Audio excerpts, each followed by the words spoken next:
नमस्कार मंडळी, मी डॉक्टर धनंजय देशपांडे. अनेक जणांना सायबर फ्रॉडपासून वाचण्यासाठीचा प्रभावी मार्ग मी आज सांगणार आहे. काय होतं, तुमच्यापैकी 90% लोक ही चूक करतात. काम नसतानाही तुमच्या मोबाईलमधला डेटा ऑन असतो. तुम्ही सकाळी काय तुमची कामं करताय, दुपारी जेवण करताय, त्यावेळेला कशाला हवाय तो डेटा ऑन?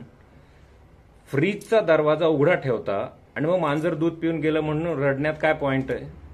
बेस्ट वे, तुमचं ज्या वेळेला ऑनलाईन जाणार असाल, सोशलवर जाणार असाल, तेवढ्या वेळेपुरता मोबाईल डेटा ऑन करा आणि काम झालं की बाहेर लॉग आउट झाल्यावर डेटा ऑफ करा.